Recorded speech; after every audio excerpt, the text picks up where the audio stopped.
Jadi begitu Nabi Muhammad SAW wafat, yang ditinggalkan bagi kita itu 3. Tetapi kawan-kawan kita sebelah sana selalu menekankannya setelah Nabi wafat cuma 2. Dalam berbagai khutbah Jumat selalu dikutip hadis, taraktu fikum amrain, kutinggalkan untuk kalian 2 hal. Ma in tamassaktum bihima lan tadillu abada. Sepanjang kalian berpegang pada 2 hal itu, kalian tidak akan sesat selama-lamanya. Kitab Allah wa sunnah Nabi. Kitab Allah dan sunnah Nabi. Jadi setelah Nabi wafat, ikuti kitab Allah, sunnah Nabi saja. Lain dari itu bid'ah. Wa kullu bid'atin dhalalah wa kullu dhalalatin finnar. Kafir ente. Kenapa cuma 2? Ya kalau menurut hadis yang begitu memang cuma 2. Tapi kan ada keterangan hadis lain. Ashabi kan nujum. Sahabatku itu bagaikan bintang-bintang. Karena kan Rasulullah sering disimbolkan sebagai qamar, ya, anta syamsun anta badrun, gitu kan. Nah, bintang-bintang itu para sahabat. Ikuti para sahabatku. Itu.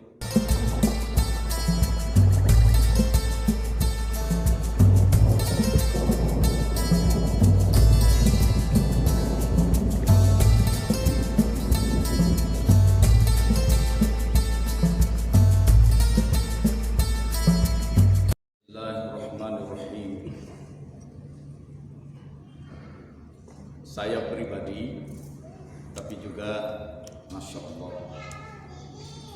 atas nama Abah Anom yang baru saja beliau hadir bersama kita, saya ucapkan salam. Assalamualaikum warahmatullahi wabarakatuh.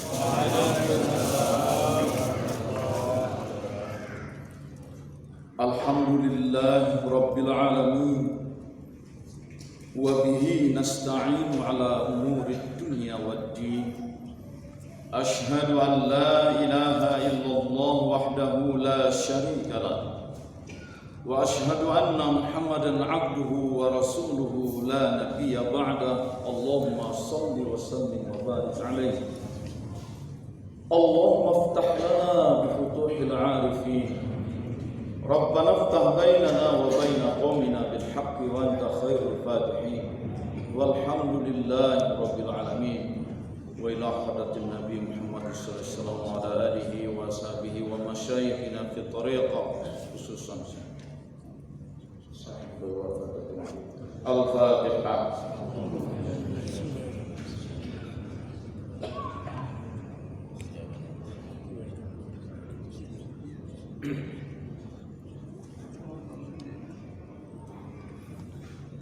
Manakib offline ketiga. Oh, yang pertama April saya. Yang kedua Ustaz Latif ya. Oke, yang ketiga sekarang. Alhamdulillah sudah mulai hidup lagi, tumbuh lagi Zakian Centernya. Mudah-mudahan yang belum berkesempatan datang ikut datang. Kekhawatiran merebaknya COVID kita sikapi dengan yang hadir pakai masker, yang masuk dites dengan genos, ya, jarak diatur. Insya Allah. COVID belum selesai ya? Belum ya? Belum selesai atau belum mau diselesaikan? Ini pandemi atau plandemi? Kalau pandemi merebak alamiah, kalau plandemi memang memang direncanakan karena masih banyak yang punya kepentingan dengan bisnisnya. Masya Allah. Di Singapura begitu ketat, orang mau keluar Singapura naik pesawat terbang harus tes PCR. Begitu masuk lapangan terbang Jakarta harus isolasi. Pilih mau hotel yang mana, bayar. Oke, kita bayar. Supaya nggak kabur dari bandara pun didampingi oleh polisi ke hotel itu. 5 malam harus di hotel itu. Pertama PCR lagi, padahal di Singapura baru PCR. harus PCR lagi, masuk hotel PCR. Nanti hari keempat PCR lagi, masuk ke hotel, bayar. Tapi masuk ke hotel tidak ada pengawasan. Turis-turis yang masuk ke hotel besoknya pada keluar jalan-jalan kemana-mana, belanja, terus masuk lagi ke hotel lagi. Saya tes juga, ada keluarga yang sedang isolasi. Nah, saya masuklah, ditangkap nggak nih, ditahan nggak ada tuh. Naik ke lantainya, masuk ke kamarnya segala macam, keluar masuk. Ya sudah, saya ajak jalan yuk, ajak keluar masuk lagi. Oh, jadi ini bukan isolasi, tapi bagaimana supaya hotel bisa dijual, supaya sewa kamar hotel bisa jalan. Oh, jadi rupanya bisnis lain. Kerjasama. Ya Allah. Begitu ya. Terus begitu mulai Covid awal 2020 Maret dikeluarkan Perpu bahwa pemerintah untuk mengatasi Covid keluarkan dana mula-mula 400 triliun kemudian naik sampai 700 triliun. Untuk apa itu dananya? Karena kalau sudah merebak Covid maka kegiatan bisnis akan turun, akan banyak terjadi PHK. Supaya kegiatan bisnis terus berputar, dana Covid itu untuk mensubsidi pengusaha-pengusaha supaya bisnisnya terus jalan. Jadi sebagian besar dana Covid justru untuk pengusaha. Yang PHK ya tetap aja PHK. Bisnis melemah, orang pedagang-pedagang kaki lima, restoran banyak tutup kegiatannya, mereka harus pulang kampung. Yang ini nggak dapat. Nah, begitulah rupanya dunia. Ya, begitulah rupanya dunia. Dicoba, dipelajari. Rupanya kita harus kembali kepada agama kita. Allah memberi peringatan, wa mal hayatud dunya illa mata'ul ghurur illa lahu wa la'ibun. Ada beberapa versinya kan ayatnya ya. Kehidupan dunia hanya kesenangan yang menenggelamkan, yang mengecoh, mata'ul ghurur. Kehidupan dunia hanya sandiwara dan permainan, senda gurau dan permainan. Karena itu tidak ada jalan lain. Jangan sampai kita menuntut ilmu, belajar itu untuk mencari kejayaan dunia. Kalau kita belajar menuntut ilmu untuk mencapai kejayaan dunia, sehebat apapun, ya, yang kuliahnya asal-asalan juga jadi profesor. Yang babak belur, yang tiap hari harus ngisi absen, ya.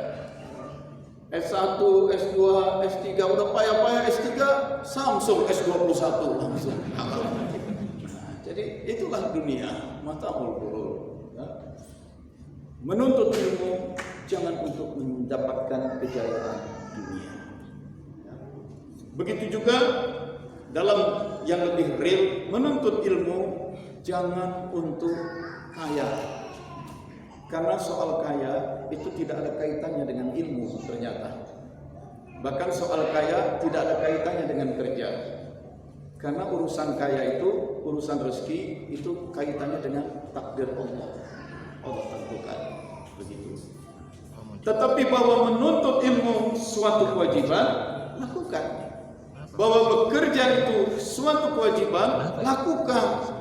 Jangan diniatkan menuntut ilmu untuk kejayaan dunia, jangan lakukan kerja untuk menjadi kaya. Tapi itu. Saya sedang terus monitor Bu Teti di Pangandaran. Begitu payah dia. Seorang janda yang kalau saya katakan miskin ya bukan maksud menghina. Tapi dia mampu, masjid di sebelahnya dia rombak, dia robohkan, dia bangun jadi masjid baru. Itu. Dan karena yakinnya jadi terwujud. Itu. Banyak keanehan-keanehan. Tetapi dedikasinya yang kuat. Kadang-kadang datang dia pagi, dia bilang ke saya, Pak Kiai, sekarang saya mau pasang semua kusen pintu dan jendela. ongkos pasangnya satu hari ini tukang sekian ratus ribu, tapi terus terang saya punya cuma 20.000. Saya hanya minta saja ke Allah, saya hanya berkata, wahai guru mursyidku, wahai Abah, inilah ikhtiarku, sudah maksimal. Gak lama kemudian datang orang kasih uang, baru kemarin malam Sabtu lagi, besok akan menagih sekian, duit gak ada. Ya terus gimana? Habis sholat isya, habis sholat nidatul balak dan zikir hataman, ya rebah-rebahan saja sambil zikir. Jam 10 ditelepon oleh Bupati Ciamis, bisa nggak datang ke hotel ini? Datang, belum lagi duduk, kasih amplop 2 juta. Keanehan-keanehan seperti itu. Jadi itu masjid yang biayanya ratusan juta ya. Dan hampir tiap hari sudah kirim kabar, ini situasi begini, situasi begini. Begitu. Jadi di mana letak kekuatan? Letak kekuatan ada pada Allah. Gitu. Nah, yang paling penting pada diri kita adalah membersihkan kalbu kita. Terus menerus kita coba bersihkan, terus menerus kita coba menyambungkan. Kita bersihkan, kita sambungkan diri kita. Mudah-mudahan ada. Soal bersih-bersih kita sudah paham lah, kita sudah sama tahu ya, soal bersih-bersih itu, bersih kalbu.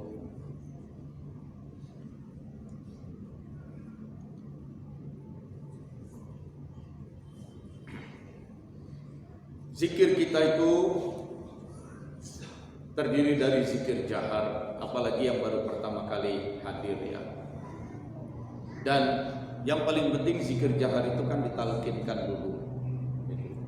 Berulang-ulang saya tekankan ini, Allah itu sayang banget kepada manusia.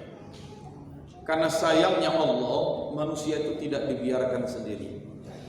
Ma wadda'aka rabbuka wa ma qala. Apa artinya itu? Ma wadda'aka, Allah tidak meninggalkan kamu, ya, tidak mengabaikan kamu dan tidak membenci kamu. Itu. Allah itu terus memonitor, muraqabah. Ya. Allah itu raqib, terus mengamati, mencermati. Allah itu qarib, Allah itu dekat. Allah itu maha melihat, Allah maha mendengar, Allah maha mengetahui, Allah maha peduli, Allah maha penyantun, pelindung, penolong. Sayang. Memang manusia yang dicipta oleh Allah ini sudah ditakdirkan oleh Allah. Begitu dicipta, diberi takdir sebagai makhluk yang berilmu. Wa 'allama Adam al-asma. Lalu Allah 'allama, mengilmui. Ilmu tentang apa? Asma, tentang nama-nama. Wa 'allama Adam al-asma. Allah mengilmui Adam, mengilmui manusia dengan nama. Ilmu tapi nama. Itu maksudnya. Ilmu tapi nama. Nama itu kan sebutan. Nama itu kan suatu istilah. Nama itu kan simbol. Jadi artinya manusia dijadikan makhluk yang mampu membuat simbol-simbol, membuat sebutan-sebutan, menjadi makhluk yang mampu menciptakan lambang-lambang. Itu. Nama itu sebutan, nama itu simbol, nama itu lambang. Di balik sebuah nama, itu di belakang itu ada berbagai hal. Itu. Ini apa namanya? Mouse. Mouse itu bukannya tikus. Nah, jadi simbol kan? Kenapa disebut mouse? Karena sebelumnya kan dia bukan wireless, ada kabelnya kan? Nah, jadi bentuknya seperti tikus, supaya enak digenggam, lalu dikasih kabel. Nah, jadi bentuknya kayak tikus. Dikasih nama mouse, tikus.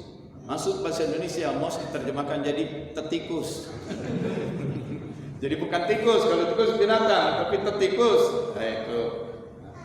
Oke. Dikasih nama mouse. tapi itu kan simbol. Kita tahu ini bukan tikus dalam arti binatang.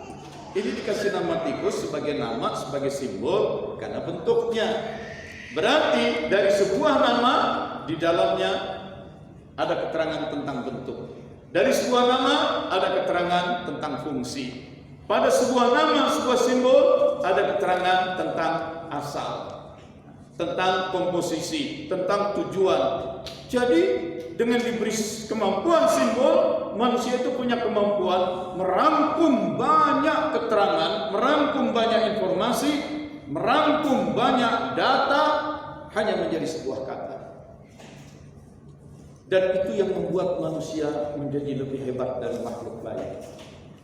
Bayangkan kalau saya harus berkomunikasi dengan anak kecil, ya, tolonglah bapak ini capek, ambilkan bapak sebuah bejana yang bentuknya silinder seperti bambu, bagian bawahnya tertutup, biasa dibuat dari beling, biasa orang tuangkan air di situ untuk minum. Kan jadi lama ngomongnya.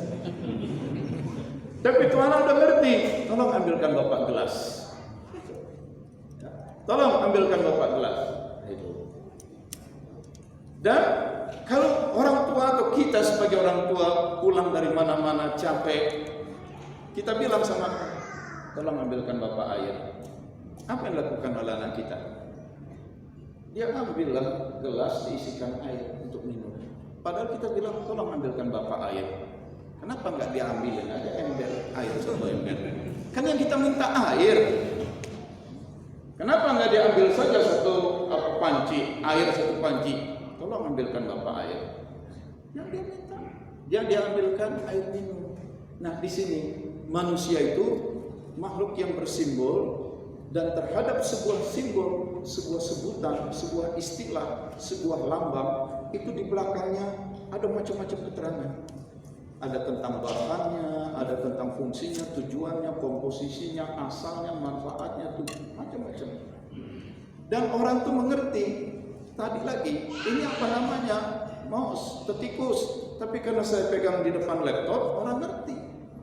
Artinya orang bukan hanya ngerti simbolnya, tapi konteksnya. Kita pulang kerja, tolong dong ambilin bapak air. Anak itu ambilkan segelas air minum. Nggak diambilkan air seember, karena dia tahu bapaknya baru pulang, capek, haus, maka kalau disebut air minum. Artinya itu anak faham konteks. Jadi bukan saja teksnya air, tetapi konteksnya. Ini minta air karena baru pulang dari perjalanan, begitu. Tapi kalau kita bakar sampah gitu, tolong ambilkan air, apinya terlalu besar nih. Apa diambilin air minum? Dia tahu kita lagi bakar sampah, apinya berapa terlalu besar, langsung diambilkan air dalam jumlah banyak. Jadi manusia itu paham teks, paham istilah, nama, simbol, tapi dia paham konteks, sejumlah makna di luar maupun di dalam. Ini yang tidak dimiliki oleh binatang, tidak dimiliki oleh binatang. Sehebat apapun komputer, ini pun tidak bisa dimiliki. Terutama yang pernah belajar programming, ya, maka kita harus memprogram komputer itu kata demi kata, tindakan demi tindakan. Tidak bisa teks lalu dia paham sendiri konteksnya. Tidak. Yang kedua, dan yang pertama dulu, wa 'allama Adam al-asma, karena Allah berikan ilmu kepada Adam, kepada manusia, nama itu simbol. Jadilah makhluk manusia yang bersimbol, maka manusia bisa paham teks, bisa paham konteks. Dan manusia dengan satu istilah, dengan satu kata, dia bisa merampung, mencakup, memahami berbagai macam keterangan. Ini manusia menjadi makhluk yang sangat mudah berkomunikasi dan mengembangkan ilmu pengetahuan. Wa 'allama Adam al-asma, cuma diajarin ilmu tentang nama. Langsung dikontes, diadu dengan malaikat. Allah berkata kepada malaikat, ambiuni bi asma'i haula. Hai malaikat, jelaskan kepadaku nama-nama semua ini. Malaikat langsung ampun. Subhanaka la ilma lana illa ma 'allamtana. Maha suci Engkau, kami tidak punya ilmunya kecuali sebatas yang diprogramkan kepada kami. Illa ma 'allamtana. Kalau nggak ngerti, hai Adam, ambil jelaskan semua ini. Adam jelaskan. Ini daun, kalau yang pinggir-pinggirnya lurus, begini. Kalau yang pinggirnya bergerigi, begini. Ini pohon menjulang tinggi, akarnya ada yang akar tunggang, akar serabut. Dijelaskan semuanya. Karena Adam manusia makhluk yang bisa mengembangkan pengertian-pengertian, bisa mencari dan menambah pemahaman-pemahaman, dan semua itu disimbolkan dan semua itu dijelaskan dalam konteksnya. Lalu apa kata Allah? Usjudu li Adam. Malaikat, kamu kalah oleh Adam. Dengan ilmu pengetahuan Adam itu, usjudu, sujudlah kalian kepada Adam. Begitu malaikat disuruh sujud, di ayat lain, fasajadal malaika kulluhum ajma'un. Maka bersujudlah malaikat, kulluhum, each of them, tiap-tiap mereka. Ya, kulluhum ajma'un, all of them, seluruhnya. Bayangin, malaikat bersujud tiap-tiap mereka, seluruh dari mereka. Sampai double itu. Untuk apa? Takkid, penguatan. Bukan sekadar maka bersujudlah malaikat, tidak. Maka bersujudlah malaikat kulluhum, tiap-tiap mereka. Artinya enggak ada malaikat yang tidak sujud. Sudah pakai tiap-tiap mereka, ajma'un, semua dari mereka, seluruhnya. Jadi enggak ada malaikat yang membangkang. Lagi-lagi membuktikan bahwa malaikat itu memang robot. Dia hanya melaksanakan apa yang diprogram, yang informasi yang diberikan, perintah yang diberikan, itu yang dilakukan. Maka jangan heran, orang niatnya baik, berangkat jam 3:30 ke masjid untuk mengawali subuh dengan qiyamul lail di masjid. Ada pemuda habis begadang semalaman, mabuk, itu orang ditodong, diminta jam tangannya. Malaikat tahu ini orang niat baik, tapi dirampok. Malaikat diam aja karena nggak ada perintah untuk nolong. Itu perintahnya nyatet, ya catat aja, begitu. Nggak ada perintah untuk nolong. Itu memang robot. Ya, sesuai dengan data dan perintah, itulah yang dilakukan. Ya, mereka tidak membangkang. Ya, nah, maka malaikat semua sujud. Rupanya setelah malaikat sujud, ada juga makhluk lain yang sudah ada sebelum kedatangan manusia ke bumi. Makhluk itu namanya jin. Malaikat disuruh sujud bersujud, jin juga disuruh sujud. Jin pun bersujud sebagian. Ada yang nggak mau sujud. Illa iblis kana minal jinni, kecuali iblis yang berasal dari golongan jin. Surat Kahfi ayat 50. Jadi ada jin yang tidak sujud. Itu yang kemudian diberi nama iblis. Kenapa Allah beri nama iblis? Ya karena Allah sudah tahu apa sebabnya. Meskipun Allah tanya juga, ma mana'aka alla tasjuda iz amartuk. Mengapa engkau tidak mau sujud padahal itu sudah aku perintahkan? Ana khairum minhu, aku lebih baik dari dia. Kau cipta aku dari api, kau cipta dia dari tanah. Api bisa membakar tanah. Kenapa yang dari api ini yang bisa membakar tanah malah disuruh sujud? Oh, jadi bangga dengan sumber, dengan asal usul diri. Oh, jadi bangga dengan keunggulan asal mulanya. Ada juga manusia yang bangga dengan asal usul genetiknya. Darah biru, keturunan ningrat, keturunan Raden, itu keturunan kiai. Itu ya. Nah, itu bangga asal usul diri. Saking bangganya merasa diri sombong dengan kebanggaannya itu, dia kecewa lalu kata orang Jawa mutung. Sujud, dia kecewa, dia mutung itu membangkang tapi dengan pasif, dengan diam. Itu membangkang tapi dengan pasif.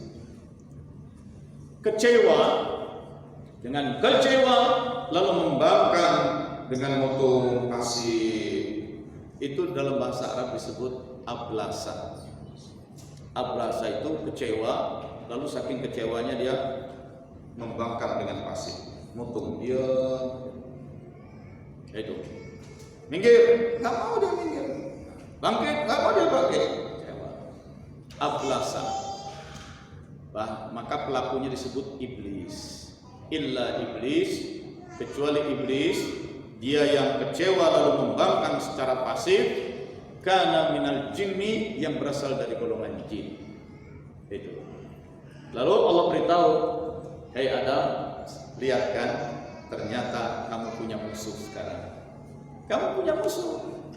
Karena setelah iblis membangkang, dilaknat oleh Allah, diusir, sebelum dia berangkat, itu iblis bertekad untuk merusak manusia. Bagaimana merusak manusianya? Digambarkan dalam surat Al-A'raf ayat 17. Tsumma la'atiyanna, sungguh pasti aku akan selalu mendatangi mereka. Lam itu kan lam taukid, menunjukkan kesungguhan. La, sungguh pasti. Nunnya di belakang nun taukid juga ditasdid, menunjukkan terus menerus, berulang-ulang. Jadi cara menerjemahkannya, la'atiyanna, sungguh pasti aku akan selalu mendatangi mereka. Jadi iblis bertekad untuk merusak manusia. Adam, lihat kan, inna syaitana lakum aduwwun mubin, sesungguhnya setan itu musuhmu yang nyata. Jadi kalau ada orang bilang, saya sih dalam hidup nggak pernah punya musuh, justru kita harus bilang, ada. Punya musuh nggak punya. Siapa? Iblis. Itu harus kita nyatakan sebagai musuh. Kalau bilang saya nggak pernah punya musuh, ya berarti iblis yang temenin juga. Jadi hidup harus punya musuh. Nah, kembali. Kemudian Allah perintahkan, uskun anta wa zaujukal jannah, tinggallah engkau bersama istrimu. Hai Adam, tinggallah engkau bersama istrimu. Jadi ini Adam ketika menjalankan perintah ini, Adam udah punya istri. Kalau istri laki atau perempuan? Lalu apa yang membedakan Adam yang lelaki, istri yang perempuan? Bedanya itu di mana? Bedanya itu pada sistem organ tubuh dan sistem hormon. Itu, ya. Organ tubuh, perempuan punya rahim, kita nggak punya rahim. Organ tubuh, kemaluan perempuan dengan kemaluan laki-laki beda. Sistem hormon, ya, pada perempuan, pada laki-laki apa? Testosteron. Nah, pada perempuan ada estrogennya. Nah, jadi keberbedaan laki perempuan itu pada tubuh. Tetapi kan manusia bukan tubuh. Manusia itu yang hakiki, ruh yang ada di dalamnya. Kalau ruh dilepas dari tubuh, ruh tidak mengenal laki perempuan. Ruh tidak ada gendernya. Ruh tidak ada laki, tidak ada perempuan. Ruh tidak punya buah dada seperti buah dada tubuh perempuan. Ruh tidak punya kemaluan seperti kemaluan laki-laki yang memanjang seperti kepala kura-kura. Jadi kalau sudah ruh dicabut keluar, ya ruh dengan ruh. Itu nggak ada lagi beda laki perempuan. Keberbedaan laki perempuan itu pada gender, pada tubuh. Dan tubuh ini dicipta dari tanah. Jadi Adam sudah diturunkan, dimasukkan ke dalam tubuh yang dari tanah. Hawa diturunkan sebagai ruh, dimasukkan ke dalam tubuh perempuan dari tanah. Tanah mana? Ya tanahnya kan tanah bumi. Jadi dua-duanya sudah di bumi. Dua-duanya sudah di bumi. Uskun anta wa zawjuka, tinggallah engkau dan istrimu. Al-jannah. Al-jannah ini kebun. Ya kebun ini ya kebun udah di bumi, dua-duanya udah di bumi. Itu. Tinggallah engkau dan istrimu di dalam jannah, kebun. Wa kula minha, dan makanlah hasil produksi kebun itu. Kenapa disuruh makan hasil produksi kebun? Ya karena Adam dan Hawa sudah punya basyar, sudah punya tubuh, punya badan. Sebagai badan yang terbuat dari bahan tanah, dia perlu makanan dari hasil kebun. Itu. Maka dikatakan tinggallah engkau wa kula minha, makanlah dari hasil kebun itu, ragadan, yang tersedia berlimpah, karena tubuhmu yang dari tanah juga memerlukan nutrisi gizi dari hasil kebun yang tumbuh di tanah itu. Ini kisah dari bumi ini sebenarnya. Itu makan yang tersedia berlimpah. Nah, di sini yang penting, haitsu syi'tuma, yang mana saja yang kamu kehendaki. Haitsu syi'tuma, yang mana saja yang kamu kehendaki. Syi'tuma, syi'tum, sya'a, masyi'ah. Jadi kepada Adam dan Hawa diberikan masyi'ah. Apa itu masyi'ah? Pilihan bebas. Apa itu masyi'ah? Masyi'ah, free will. Apa itu masyi'ah? Ya, willingness. Makan yang mana saja kamu kehendaki. Mau makan ini, ya makan. Mau makan ini, makan. Allah tidak memaksa. Allah tidak mengatur. Sebagaimana Allah mengatur malaikat seperti robot. Kepada kamu diberikan masyiah. Pilih yang mana saja. Haitsu syi'tuma, yang mana yang kamu kehendaki. Kamu punya free will, kebebasan berkehendak. Kamu punya freedom of choice. Ya, punya kemerdekaan membuat pilihan. Dan ini dahsyat. Sudah diberikan ilmu, diberikan masyiah. Masya Allah. Tapi meskipun ada masyiah, ini takdir yang paling dasar bagi manusia. Setelah ilmu, takdir kedua adalah masyiah. Allah sambung, yang mana saja yang kamu kehendaki, makan. Wala taqraba hadhihi syajarah, jangan kamu dekati pohon ini. Bebas, tapi tetap ada limit. Bebas, tapi tetap ada batas. Jangan makan buah dari pohon ini. Oke. Terus fa'azallahum asyaiton, maka setan menelusup masuk ke dalam kebun itu. Kalau kebun itu surga, bagaimana mungkin setan yang sudah terkutuk bisa masuk surga? Kan ini memang bukan surga. Al-jannah di sini ya kebun di bumi. Setan masuk. Begitu masuk masih bisa memberikan tawaran. Apa tawarannya dari setan itu? Ya Adam, wahai Adam, hal adulluka ala syajaratil khuldi wa mulkin la yabla. Hai Adam, maukah engkau kutunjukkan syajaratil khuldi, pohon keabadian, yang kalau kau makan hasil dari pohon keabadian itu, kau makan buahnya, maka kau akan abadi terus, tidak akan pernah musnah, kamu kekal.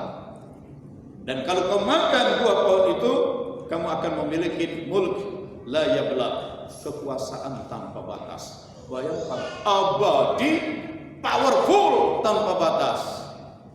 Itu godaan paling berat buat manusia.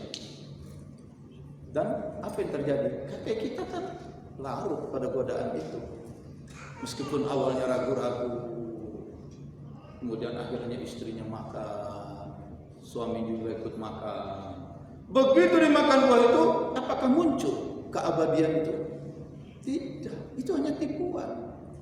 Apakah muncul kekuasaan tanpa batas itu? Tidak.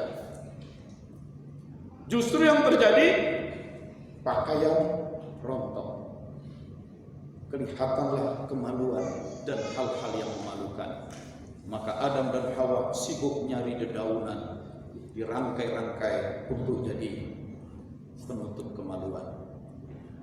Saat itulah Allah berkata, bukankah sudah kubilang jangan dekati pohon itu?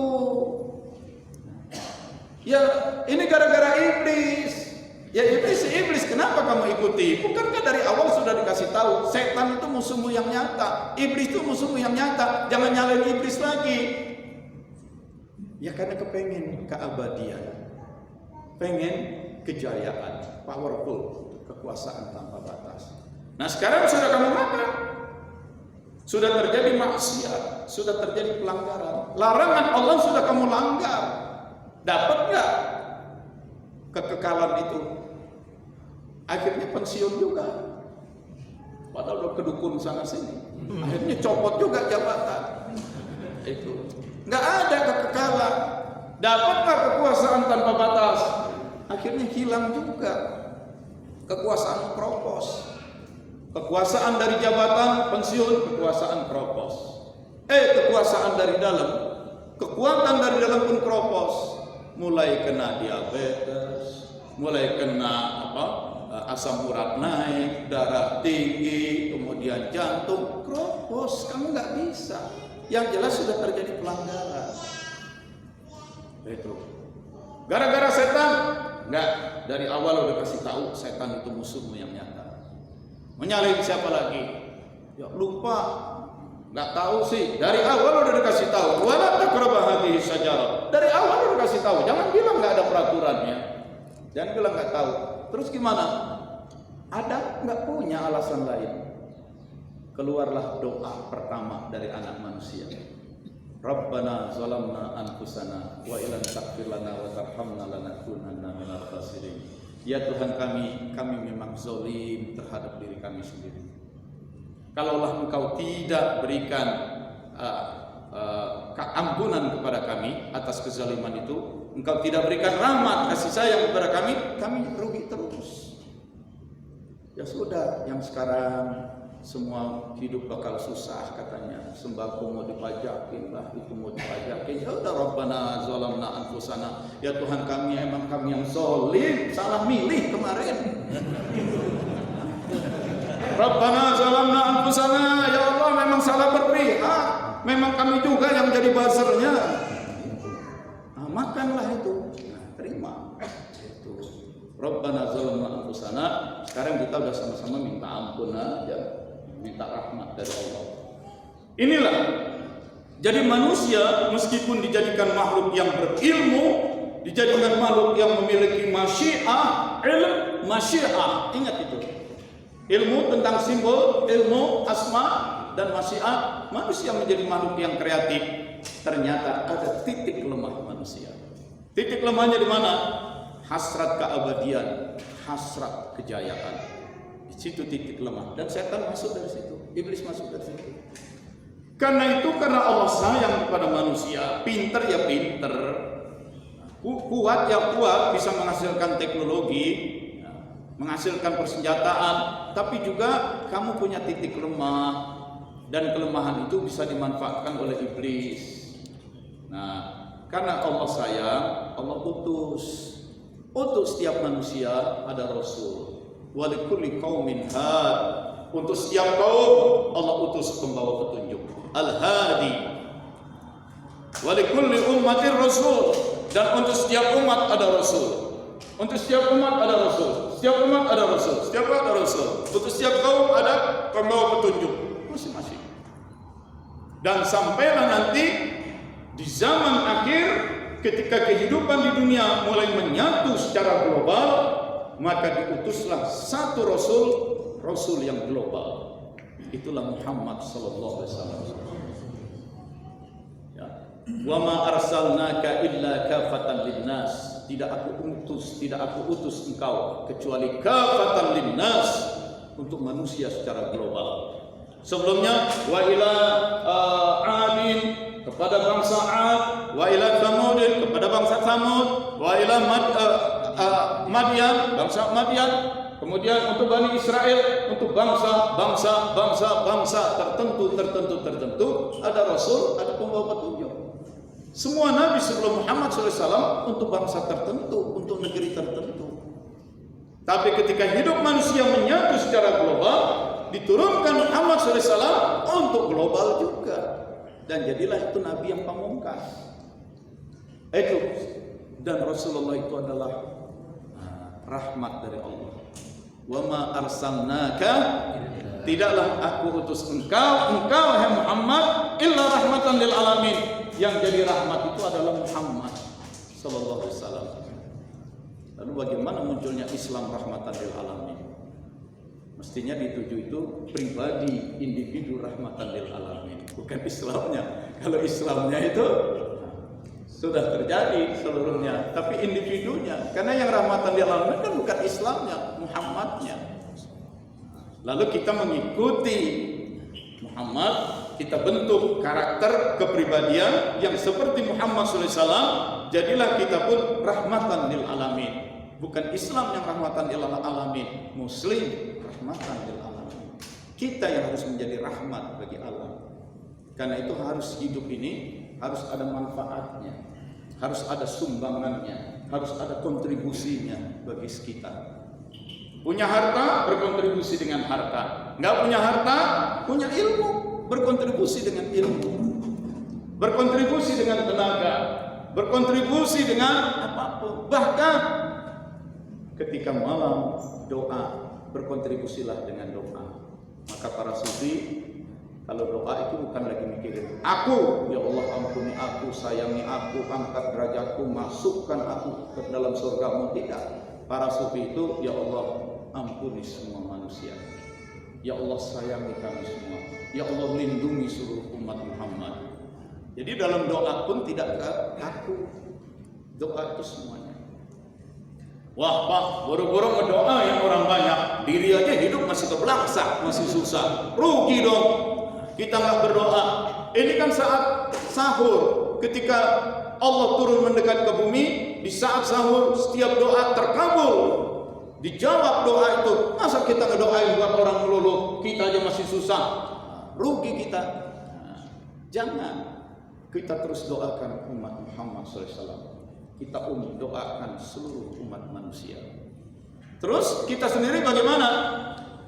Orang yang sibuk mendoakan orang lain dan orang lain itu tidak tahu sedang didoakan, maka seluruh penghuni langit akan mendoakan dia. Di mana ruginya? Di mana ruginya? Saya pernah cerita di sini. Entah kenapa Allah bukan maksud apa-apa. Kalau saya sedang jalan perjalanan darat begitu, di mana saja berjalan jarak jauh, di mana ada kuburan, itu kepala saya mesti nengok ke situ. Meskipun lagi chatting, kuburan. Asal mulanya, karena setiap melintasi kuburan, saya selalu mendoakan ahli kubur.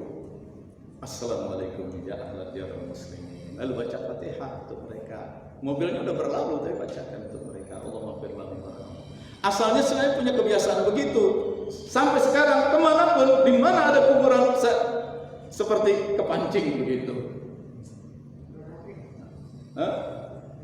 Barangkali mereka juga, ya kalau kata Nabi kan, sesungguhnya para ahli kubur itu selalu dalam keadaan menunggu-nunggu kiriman dari kerabatnya, dalam keadaan menanti-nanti. Yang kalau kiriman itu datang, kiriman itu akan datang berupa bergunung-gunung kenikmatan. Jadi mungkin ada orang yang di alam barzahnya, berada di tempat yang gelap, panas, mengerikan. Tiba-tiba, bus, kok jadi terang? Jadi sejuk, jadi harum. Pas malaikat lewat, ini kok berubah mendadak, ada apa? Itu, ada kiriman dari kerabatmu. Jadi kiriman dari kerabat itu, kata Nabi, itu akan menjadi bergunung-gunung kenikmatan. Maka sahabat Nabi tanya, apa yang paling ditunggu oleh ahli kubur itu, oleh penghuni kubur itu? Istighfar lahum wa sadaqatu alaihim. Istighfar, permohonan ampun untuk mereka, dan sedekah atas nama mereka. Jadi mungkin karena awalnya dulu saya membiasakan lewat kuburan selalu bacakan doa, itu di alam barzakh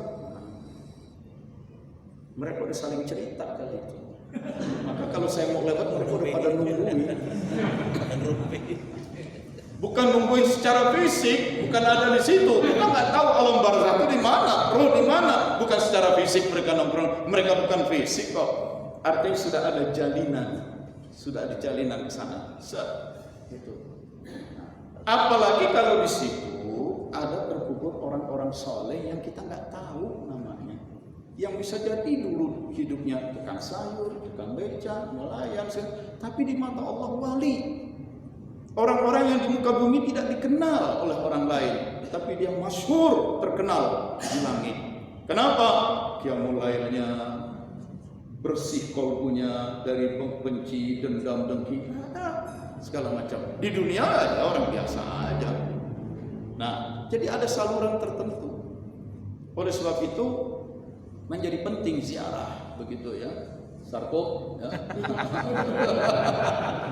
Nah, karena dalam ziarah itu ada barangkali beginilah, di kuburan orang-orang soleh itu ada mikrofon begitu, yang kalau kita berdoa ke situ, cus sampai di sana, doa kita sampai, itu karena kesolehannya, karena keberkahannya, begitu. Bukan secara roh dia duduk di situ, meskipun itu bisa juga terjadi, tapi kita jangan terlalu materialistik memahaminya, jangan terlalu kebendaan.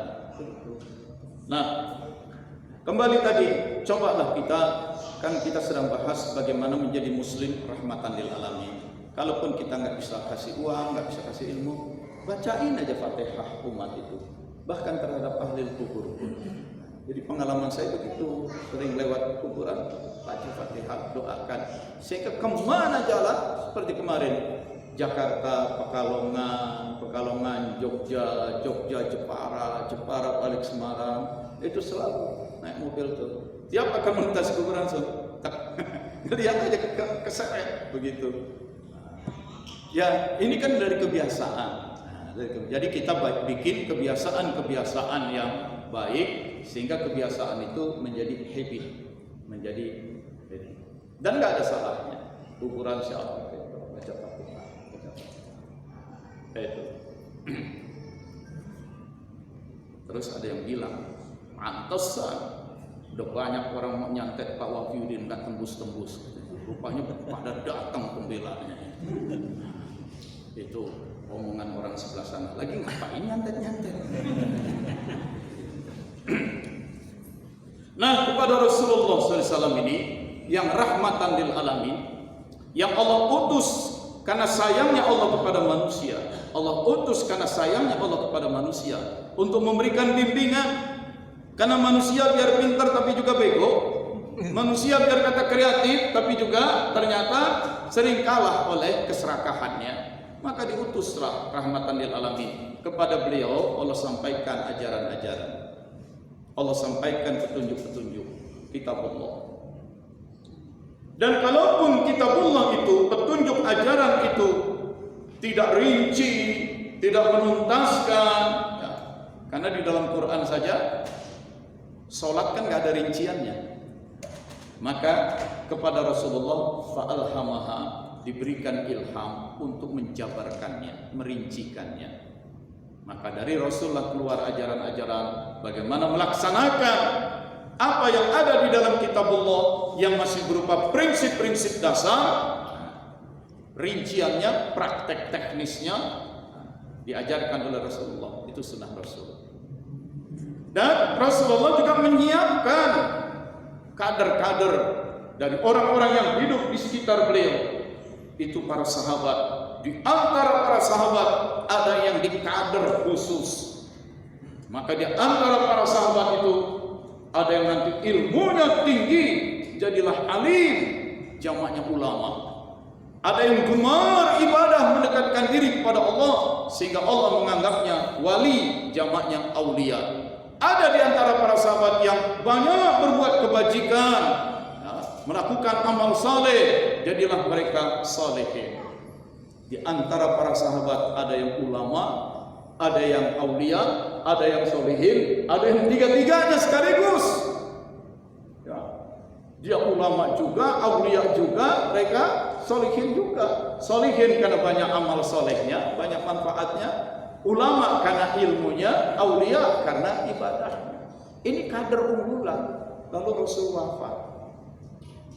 Jadi begitu Nabi Muhammad SAW wafat, yang ditinggalkan bagi kita itu 3. Tetapi kawan-kawan kita sebelah sana selalu menekankannya setelah Nabi wafat cuma 2. Dalam berbagai khutbah Jumat selalu dikutip hadis, taraktu fikum amrain, kutinggalkan untuk kalian 2 hal. Ma in tamassaktum bihima lan tadillu abada. Sepanjang kalian berpegang pada 2 hal itu, kalian tidak akan sesat selama-lamanya. Kitab Allah wa sunnah Nabi. Kitabullah dan sunnah Nabi. Jadi setelah Nabi wafat, ikuti kitabullah, sunnah Nabi saja. Lain dari itu bid'ah. Wa kullu bid'atin dhalalah wa kullu dhalalatin finnar. Kafir ente. Kenapa cuma 2? Ya kalau menurut hadis yang begitu memang cuma 2. Tapi kan ada keterangan hadis lain. Ashabi kan nujum. Sahabatku itu bagaikan bintang-bintang. Karena kan Rasulullah sering disimbolkan sebagai qamar, ya, anta syamsun anta badrun, gitu kan. Nah, bintang-bintang itu para sahabat. Ikuti para sahabatku. Itu. Ya. Dan juga setelah nabi-nabi, yang dibawa nabi adalah ulama. Innal ulama warasatul anbiya. Meskipun tidak semua yang masuk pengurus MUI adalah layak jadi ulama. Tidak semua. Tapi ulama yang sebenar-benar ulama warasatul anbiya. Dan ciri ulama itu apa? Lihat dalam surat Fatir. Innama yakhshallaha min ibadihil ulama. Yang paling takut kepada Allah adalah ulama. Betul itu ayat. Tapi lihat sebelumnya. Di ayat sebelumnya yang dijelaskan tentang bagaimana Allah mencipta berbagai makhluk berwarna-warni dan segala macam. Jadi orang diajak melihat fenomena alam, gunung-gunung batu. Setelah melihat berbagai peristiwa alam, baru masuk innama yakhshallahu min ibadihil ulama. Jadi keulamaan itu justru dengan mengamati alam, dengan menyerap banyak pengetahuan, menyaksikan kedahsyatan alam. Dan alam yang begini dahsyat, yang susunannya begitu rumit, yang prosesnya, dinamikanya, peristiwa-peristiwanya begitu mengagumkan, maka orang itu muncul. Pastilah di balik semua peristiwa ini ada yang hidup, ada dia yang menentukan, dia yang hidup, dia yang maha cerdas, dia yang maha kuasa. Lalu orang itu menjadi takut. Nah, itu yang disebut ulama. Jadi ulama itu ada khosyah, takut, ada takut. Dan takutnya itu muncul berangkat dari kesadaran diri, betapa diri ini kecil, tidak berdaya, bukan apa-apa, bukan siapa-siapa. Kesadaran diri ini kecil, bukan apa-apa, bukan siapa-siapa, diri tidak berdaya, itu muncul karena menyaksikan, mempelajari. Jadi ulama itu harus belajar alam. Belajar alam, lalu muncul kesadaran diri ini kecil, tidak berdaya, lalu muncul khosyah, rasa takut. Ulama bukan soal sorban ternyata. Ulama bukan soal sorban. Saya baru keliling Jawa Tengah, Jawa Timur, sedih. Banyak yang kemarin itu kiai, terus jadi politisi, terus jadi anggota DPR, terus jadi bupati, terus ditangkap KPK. Jadi ternyata bukan soal sebutan keulamaan itu. Ilmu. Dan dengan mengamati semua ini, dengan ilmu yang luas, muncul kesadaran diri kecil, lalu khosyah kepada Allah. Kalau nggak ada khosyah kepada Allah, apapun dikerjakan, gitu. Sedih. Dipanggilnya Gus, katanya punya pesantren, tapi tukang kerjanya mengatur distribusi proyek. Ini proyek ini begini, ini proyek begini. Yang ngomong Nasrani, yang ngatur Gus. Tapi Pak, salah satu yang suka diminta dari saya, sediakan perempuan anu di hotel anu. Ini Gus. Pusing. Apa iya? Apa karena dia Nasrani dia ngomong gitu, mau jelek-jelekin? Saya cek lagi dengan bener Pak. Itu. Ya piye iki? Jadi keulamaan itu lagi-lagi bukan soal pesantren, bukan soal sorban. Tadi khosyah.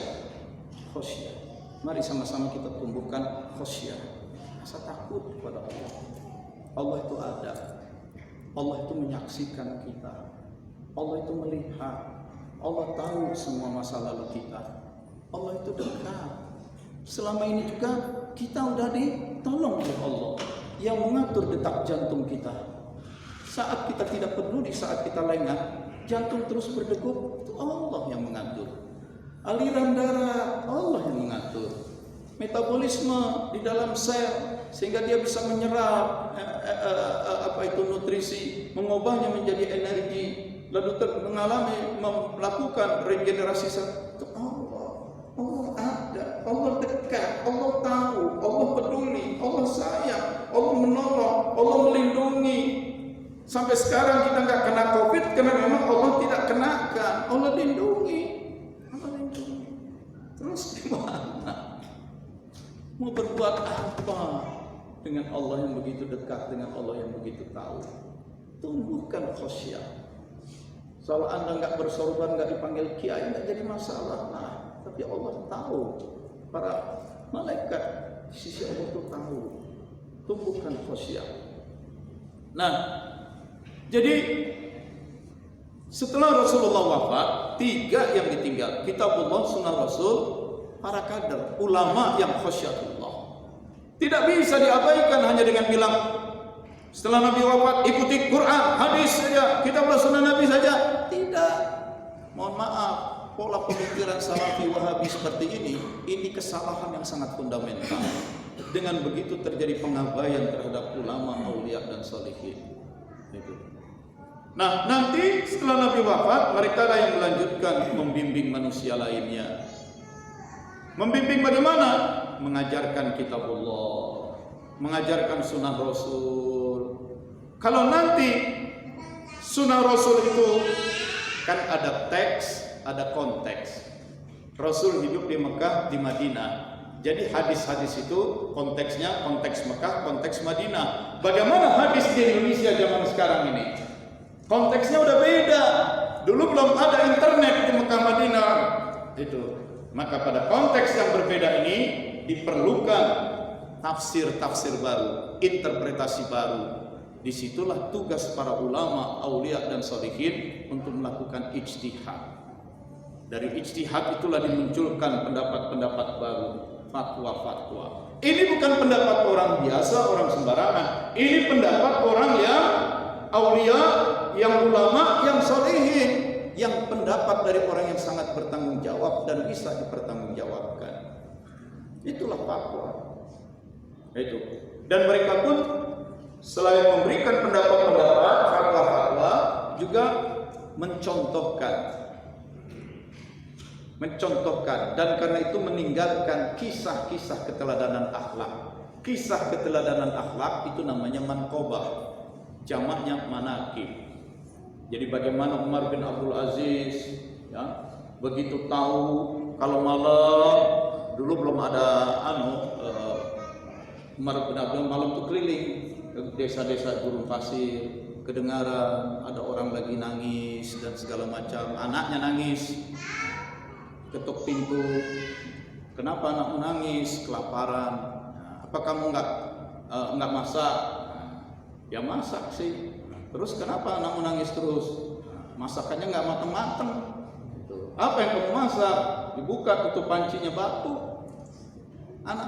Anakku nangis kelaparan terus. Dan aku mencoba meyakinkannya dengan memasak merebus batu supaya dia kecapean terus ketiduran. Kami memang miskin. Nah, sang kepala negara itu, masya Allah, ada rakyatku kelaparan, langsung dia pulang ke ibu kota, cari 1 karung gandum, dia panggul sendiri. Yang lain lihat, biarlah kami bawakan. Tidak, aku tidak mau nanti dihisab oleh Allah. Ini tanggung jawabku, harus aku selesaikan sendiri. Itu. Jadi datangnya ke rumah-rumah orang miskin. Itu. Bukan masuk ke gorong-gorong. Gorong-gorong artinya tikus. Nah, jadi orang miskin. Seperti itu. Itu manqobah. Nah, jadi nanti setelah kita mati, kita pun meninggalkan manqobah untuk anak-anak kita. Lalu mereka juga menyiapkan kader lagi. Lalu mereka pun wafat juga. Begitu seterusnya selanjutnya, maka sampailah generasi demi generasi. Sekarang kita ini pun jumpa ulama, aulia dan sholihin. Mereka lah yang mengajar kita memahami kitabullah, sunnah Rasul, memahami fatwa hasil ijtihad ulama terdahulu, manqobah. Jadi kita taat kepada Allah, taat pada kitabullah, sunnah Rasul, ikuti fatwa ulama terdahulu, mazhab-mazhab mereka, juga ikuti para penerus Rasul ini. Masih ada itu. Nah, saudara sekalian, oleh sebab itu pembersihan itu karena Allah utus Rasulullah dan terus sampai ulama aulia salihin, ada di antara mereka yang nanti ditugaskan menjadi mursyid. Nah, mursyid itulah yang membimbing kita. Di situ. Jadi bedanya tarekat dengan non tarekat itu di sini ada ketersambungan dari Allah, Rasulullah, kemudian sampai kepada para mursyid yang terdiri dari ulama, aulia dan salihin. Begitu. Kita ini punya jalur khusus, golden chain, mata rantai emas. Kenapa mata rantai emas? Ini orang-orang dalam rangkaian ini, dalam silsilah ini, dalam sanad ini, karena mereka adalah para wali, mereka aulia. Satu hal yang istimewa yang kata Allah dalam hadis qudsi, wala in sa'alani la'utiyanna. Tiap-tiap dia meminta kepadaku pasti aku berikan. Jadi kalau mereka mendoakan kita, belum tembus itu ke Allah. Dan karena tembusnya doa-doa mereka kepada Allah, kita yang sudah banyak zalim, kita yang banyak lupa, lengah, ghaflah, kita yang banyak kotor dan jauh dari Allah, tapi dengan doa mereka Allah jadi tetap sayang sama kita. Karena bisa jadi Allah tuh udah gedek banget gitu. Ya. Pokoknya dirinya kotor, yang dimakan haram, yang dikerjain haram, udah nggak dipedulikan, doa pun nggak didengar. Sehingga kalau ini orang mencoba mendekat kepada Allah, Allah udah nggak peduli. Tapi karena masih ada rangkaian orang-orang yang mendoakan, dan doa orang-orang ini doa yang tidak tertolak, maka Allah jadi tetap berikan rahmat, maghfirah. Nah, begitu diberikan rahmat, maghfirah, maka si orang itu pun jadi mudah mendekat ke Allah. Bagaimana kita mau mendekat ke Allah kalau Allahnya nggak suka didekatin sama kita? Sekuat apapun kita berusaha mendekat ke Allah, kalau Allah tidak mendekatkan kita kepada Allah, kita terseok-seok terus. Lalu bagaimana supaya Allah mau mendoakan kita? Kitanya ada jauh, kitanya kotor. Bisa doa dari para ulama. Loh, para ulamanya di mana? Wala taqulu lima yuqtalu fi sabilillahi amwat. Para ulama itu jangan dikatakan sudah mati. Mati itu badannya, arwah mereka masih hidup di alam barzakh. Bahkan mereka pun masih sering dihadirkan di muka bumi. Maka ziarah itu jadi penting. Begitu Ustaz Andika. Paham enggak?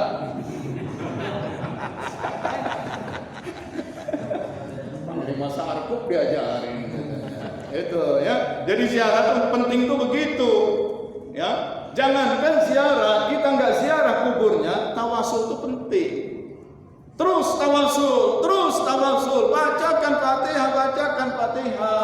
Ya. Karena ini udah ruh urusannya, badannya mati terkubur entah di mana. Ruhnya itu bolak-balik alam barzakh sini, bacakan terus, penting tawasul. Begitu. Masya Allah, dengan tawasul itu, dengan tabarruk itu, maka turunlah maghfirah, rahmat, hidayah, taufik dari Allah, dan itu justru mempermudah kita mendekat ke Allah. Kalau tidak kena hidayah, taufik, tidak kena maghfirah dan rahmat, kita tuh ngepot, berusaha nggak nyampe, nggak naik. Itu begitu. Ya, selalulah minta dipertemukan dengan para mursyid, dipertemukan dengan orang-orang yang bisa membimbing kita mendekat kepada Allah. Itu doa ya. Nah, ini surat An-Nisa ayat 64 ini, surat 4 ayat 64 ya.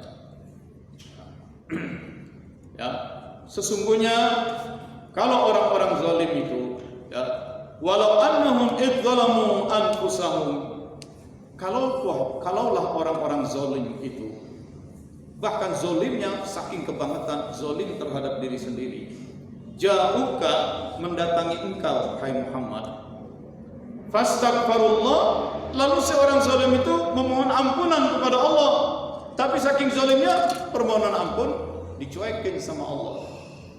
Tapi karena mereka mohon ampunnya di depan Nabi, wastaghfara lahumur rasul, lalu Rasul pun memohonkan ampun. Gara-gara permohonan ampun dari Rasul ini, Allah jadi ampuni.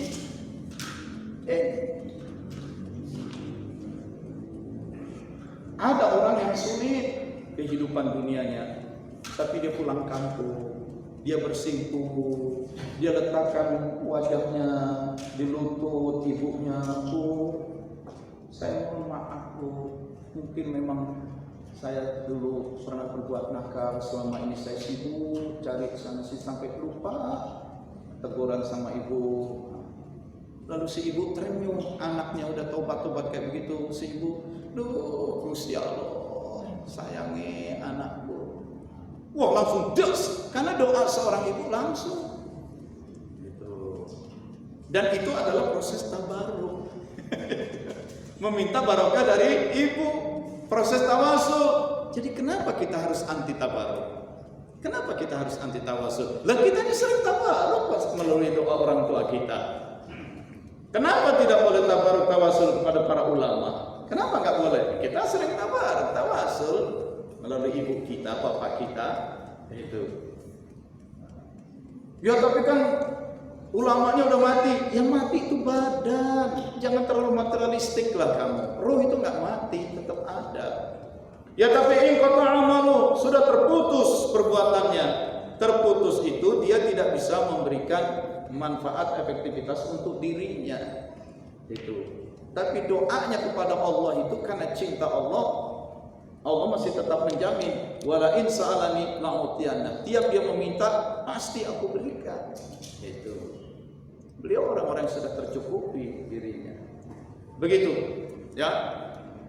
Nah, jadi dengan doa para ulama, para aulia, para sholihin, baik yang masih ruh dan badannya hidup maupun yang badannya sudah mati, ruhnya di alam barzah dan mondar mandir, dengan tabaruk, dengan ziarah, dengan tawasul, maka nyambunglah kita pada Allah. Ini tarekat,